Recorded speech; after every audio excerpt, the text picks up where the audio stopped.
పుట్టుకతోటి వచ్చే గుండె జబ్బులు పిల్లల పాలిట పెనుశాపాలుగా మారుతూ ఉంటాయి. గుండె గదుల్లో గోడల మధ్య రంధ్రాలు ఉండడం, గుండె నిర్మాణం సరిగ్గా లేకపోవడం, గుండెకు రక్తాన్ని మోసుకెళ్లే రక్తనాళాలు తేడాగా ఉండడం, ఇలాంటి లోపాలు పసిబిడ్డల జీవితాన్ని దుర్భరంగా మార్చేస్తూ ఉంటాయి. ముఖ్యంగా గుండె లోపల గదుల గోడల మధ్య ఏర్పడిన చిల్లుల మూలంగా చిన్నారుల జీవితం దయనీయంగా మారుతూ ఉంటుంది. ఈ నేపథ్యంలో పిల్లల్లో గుండె జబ్బులు, వాటికి ఆధునిక వైద్యంలో అందుబాటులో ఉన్న చికిత్సల గురించి డాక్టర్ని అడిగి ఇప్పుడు తెలుసుకుందాం.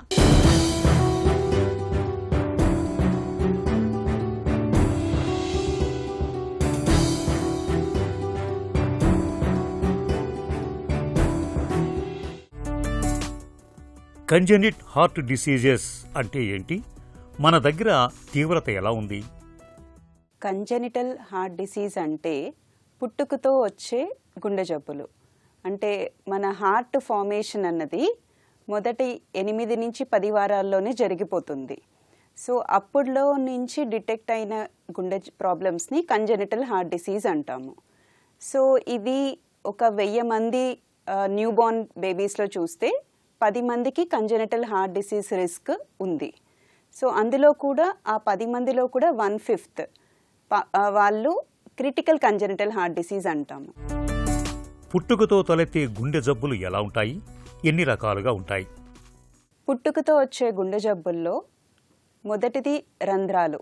చాలా పెద్ద రంధ్రాలు గుండెలో ఉండటము, లేకపోతే రక్తనాళాల్లో బ్లాక్ ఉండడము. ఇంకొక రకం ఏంటి అంటే నీలంగా మారిపోతారు, బ్లూ బేబీ సిండ్రోమ్ అంటాము. సో ఎప్పుడైతే పిల్లలు ఏడుస్తారో అప్పుడు నీలంగా బ్లూ కలర్లో మారిపోతారు. వాటిని సైనోటిక్ హార్ట్ డిసీజ్ అంటాము. తర్వాత ఇంకా కాంప్లెక్స్, నార్మల్గా మన గుండెలో 4 గదులు ఉంటాయి, కొంతమంది బేబీస్కి 3 గదులు డెవలప్ అవుతాయి. దాన్ని సింగిల్ వెంట్రికల్ ఫిజియాలజీ అంటాం. అవి కాంప్లెక్స్ హార్ట్ డిసీజెస్. సో ఇవి పుట్టుకతో వచ్చే గుండె జబ్బులు. టైప్స్ అంటే ఎసైనోటిక్ అంటాము, అందులో నీలంగా మారరు. తర్వాత అబ్స్ట్రక్టివ్ డిసీజెస్లో బ్లాక్స్ ఉండడము రక్తనాళాల్లో. తర్వాత సైనోటిక్ హార్ట్ డిసీజెస్, నీలంగా మారుతారు, సింగిల్ వెంట్రికల్ అంటే కింద 2 గదులు ఉండాల్సింది 1 గది ఉంటుంది. బిడ్డ పుట్టిన వెంటనే గుండెలో లోపం ఉందని తెలుసుకోవటం ఎలా? బిడ్డలు పుట్టినప్పుడు చాలా వరకు ఏంటంటే బాగానే ఉంటారు, కానీ గ్రోత్ డెవలప్మెంట్ లేదు, వెయిట్ గెయిన్ రావట్లేదు, బరువు పెరగట్లేదు, ఆయాసం వస్తుంది, పాలిచ్చేటప్పుడు చెమటలు పెట్టడం, నుదురు మీద చెమటలు పట్టడము, ఆయాసం ఉండడము, చెస్ట్ రిట్రాక్షన్స్ అంటే బ్రీతింగ్ ఫాస్ట్గా వెళ్ళటం, ఇవన్నీ సైన్స్ ఆఫ్ హార్ట్ డిసీజ్ మాట. ఇంకొకటి ఏడ్చేటప్పుడు బ్లూ కలర్లో మారటం, ఇవన్నీ హార్ట్ డిసీజ్ లక్షణాలు. ఇలాంటివి ఏమైనా ఉన్నప్పుడు డెఫినెట్గా మీరు డాక్టర్ దగ్గరికి వెళ్ళి చూపించుకోవాల్సి వస్తుంది. శిశువులో గుండె లోపాలను ముందే గుర్తించవచ్చా? గర్భిణీ దశలో ఎలాంటి పరీక్షలు చేయించుకోవాలి? గుండెలోని ప్రాబ్లమ్స్ మనం ఫీటస్ని ముందే డిటెక్ట్ చేయొచ్చు. 18 నుంచి 20 వారాలు టైంలో స్కాన్ చేస్తాము, ఫీటల్ ఎకో అంటాము. ఆ ఫీటల్ ఎకోలో మేజర్ హార్ట్ డిసీజ్, మేజర్ అంటే పెద్ద రంధ్రాలుండి బ్లాక్ ఉండి డెఫినెట్గా మనం పుట్టిన తర్వాత ఆపరేషన్ చేసుకోవాలి అనే హార్ట్ డిసీజెస్ని మనం డిటెక్ట్ చేయొచ్చు. 90% ఆఫ్ ద హార్ట్ డిసీజెస్ మనం పుట్టక ముందే 18 to 20 వీక్స్ ప్రెగ్నెన్సీ టైంలో మనం డిటెక్ట్ చేయొచ్చు. ఎలా అంటే మనం యాంటీనేటల్ స్కాన్స్ చేస్తూ ఉంటాం కదా ప్రెగ్నెన్సీలో, అందులో టీఫా అన్నది ఆర్ ఎనామలీ స్కాన్ అనేది చాలా ముఖ్యమైనది. ఆ టీఫా ఎనామలీ స్కాన్లో వాళ్ళకి ఏమైనా డౌట్ వచ్చినప్పుడు ఫీటల్ మెడిసిన్ వాళ్ళు మాకు పీడియాట్రిక్ కార్డియాలజిస్ట్కి రిఫర్ చేస్తారు. అప్పుడు మనం చేసేదే ఫీటల్ ఎకో. దాని ద్వారా పుట్టుకతో వచ్చే గుండె జబ్బుల్ని ముందుగానే చెప్పొచ్చు and preparation of the parents ఉంటుంది, మనకు కూడా అర్థమవుతుంది. పుట్టుకతో గుండె లోపాలు ఎందుకొస్తాయి? తల్లిదండ్రుల వైపు నుంచి కనిపించే కారణాలేంటి? పుట్టుకతో వచ్చే గుండె జబ్బులు, కంజెనిటల్ హార్ట్ డిసీజ్ అనగానే ఫ్యామిలీ నుంచి రన్ అవ్వటము, జెనెటిక్ అలా అనుకుంటాం. బట్ జెనెటిక్ ప్రిడిస్పోజిషన్ అన్నది ఓన్లీ less than 20%.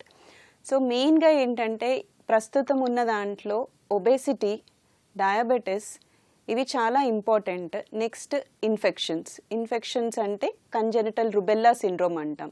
మదర్కి ఫర్ ఎగ్జాంపుల్ రుబెల్లా ఇన్ఫెక్షన్ ఉంది, అదే సేమ్ ఇన్ఫెక్షన్ ఫీటస్కి వెళ్ళి అప్పుడు ఫీటస్కి గుండె జబ్బులు రావచ్చు. డయాబెటీస్, ఇప్పుడున్న ఫాస్ట్ మూవింగ్ సెక్టార్లో diabetes is more common. Even 20-25 years old we're seeing diabetes. ఇందులో ఏమవుతుందంటే షుగర్స్, హై షుగర్స్ ఉన్నప్పుడు అన్కంట్రోల్డ్ షుగర్స్ గుండెలో రంధ్రాలు రావచ్చు, గుండె వెజల్స్ తిరగబడవచ్చు, దాన్ని ట్రాన్స్పోజిషన్ ఆఫ్ గ్రేట్ ఆర్టరీస్. ఈ గుండె జబ్బులు వచ్చే అవకాశం ఎక్కువ ఉంటుంది. నెక్స్ట్ థింగ్ ఏంటి అంటే ఫిట్స్ ఉండి ఆ మెడిసిన్స్లో ఉన్నప్పుడు కూడా దానివల్ల కూడా మనకి గుండె జబ్బులు వచ్చే అవకాశం ఉంటుంది. బట్ మోర్ అండ్ మోర్ మేము చెప్పాలనుకున్నది ఏంటంటే ఎన్విరాన్మెంటల్ ఫ్యాక్టర్స్ చాలా ఇంపార్టెంట్. పొల్యూషన్ అన్నది, దెన్ మనం తినే ఈటింగ్ హ్యాబిట్స్, ఎక్కువ బరువు పెరగడం వల్ల కూడా హార్ట్ డిసీజ్ రిస్క్ ఫీటస్కి ఉంటుంది. పుట్టుకతో గుండె లోపాలు ఉన్న పిల్లలకు తప్పనిసరిగా ఆపరేషన్ అవసరమా? పుట్టుకతో వచ్చే గుండె జబ్బుల్లో అండి అన్నీ క్రిటికల్ అని నేను చెప్పము. కొన్ని రంధ్రాలు ఉంటాయి, అవి దానంతట అవే క్లోజ్ అవుతాయి 3 నుంచి 6 నెలల్లో. Moderate ventricular septal defect, muscular VST, ఇలాంటివన్నీ దానంతట అవే క్లోజ్ అవుతాయి. ఒకవేళ రక్తనాళాలకు కూడా మైల్డ్ బ్లాక్ ఉంటే, కొంత బ్లాక్ ఉంటే దాన్ని ఏం చెయ్యక్కర్లేదు, మనం జస్ట్ ప్రొలాంగ్ చేసుకుంటూ ఉండొచ్చు. ఓన్లీ క్రిటికల్ కంజెనిటల్ హార్ట్ డిసీజెస్కి ఫస్ట్ 1 yearలో మనం సర్జరీ చేయాలి. వాటిని మనం ప్రాపర్గా ఐడెంటిఫై చేసి ట్రీట్ చేస్తే ఈవెన్ మన ఇన్ఫాంట్ మోర్టాలిటీ రేట్ అంటాం, ఆ సెన్సెస్ కూడా తగ్గుతాయి. సో ఇవి చాలా ఇంపార్టెంట్. సో ప్రతి కంజెనిటల్ హార్ట్ డిసీజెస్కి సర్జరీ అవసరం లేదు, ఓపెన్ హార్ట్ సర్జరీ. కొన్ని ఫాలోఅప్ చేసుకోవచ్చు, కొన్ని బటన్ క్లోజర్ చేయొచ్చు యాంజియోగ్రామ్ మెథడ్లో. తర్వాత కొన్ని వాటికే ఓపెన్ హార్ట్ సర్జరీ అవసరం ఉంటుంది. సకాలంలో చికిత్స తీసుకుంటే గుండె జబ్బు పిల్లలు సాధారణ జీవితం గడపగలరా? ప్రాపర్గా డయాగ్నోస్ చేసి టైమ్లీ ఇంటర్వెన్షన్, అంటే ప్రాపర్ టైంకి మనం యాంజియోగ్రామ్లో డివైస్ కానీ ఓపెన్ హార్ట్ సర్జరీ కానీ చేస్తే వాళ్ళందరూ మన పిల్లల్లాగే ఉంటారు. సో చదువుకోవటం కానీ, యాక్టివిటీ స్పోర్ట్స్లో కానీ అన్నీ పార్టిసిపేట్ చేయొచ్చు. సో మేమేం చేస్తామంటే ఇప్పుడు మనకి ఆపరేషన్ అయింది పిల్లలకి, అరౌండ్ 7 years తర్వాత అంటే 8 to 10 years మధ్యలో ఒక ఎక్సర్సైజ్ టెస్టింగ్ చేస్తాం. ఎక్సర్సైజ్ టెస్టింగ్ వాళ్ళు బాగా చేస్తున్నారు అంటే వాళ్ళు ఈవెన్ అథ్లెటిక్ ట్రైనింగ్ కూడా వెళ్ళొచ్చు. So most of the congenital heart disease treatment అయిన పిల్లలు నార్మల్ పిల్లల్లాగా చదువు కానీ స్పోర్ట్స్ కానీ యాక్టివిటీస్ అన్నీ అవ్వచ్చు. పసిబిడ్డలో పుట్టుకతో గుండె లోపాలు ఏర్పడకుండా ఉండేందుకు ఎలాంటి జాగ్రత్తలు తీసుకోవాలి? ప్రీ కన్సెప్షన్ అంటాం, అంటే before formation of the embryo most of the time nutrition అనేది చాలా ఇంపార్టెంట్ అండి పేరెంట్స్ ఇద్దరికి, mother and father. So at least folic acid supplements అన్నవి చాలా ఇంపార్టెంట్. మీరు ప్రెగ్నెన్సీ ప్లాన్ చేసుకుంటున్నాము అంటే యువర్ న్యూట్రిషన్ చాలా ఇంపార్టెంట్. ఫోలిక్ యాసిడ్ సప్లిమెంట్స్ తీసుకుంటే కొంతవరకు కొన్ని కంజెనిటల్ హార్ట్ డిసీజెస్ని మనం అవాయిడ్ చేయొచ్చు. పిల్లల్లో పుట్టుకతోటి గుండె జబ్బులపై మనమందరం అవగాహన పెంచుకోవాలి. వయసుతో పాటు గుండె జబ్బులు తీవ్రం అవుతున్నప్పుడు ఆలస్యం చేయకుండా వెంటనే సర్జరీ చేయించాలి. గుండె జబ్బులకు సకాలంలో సత్వరమైన వైద్యం చేస్తే మిగతా అందరి పిల్లల్లాగే హాయిగా జీవనం గడిపే అవకాశం ఉంటుంది.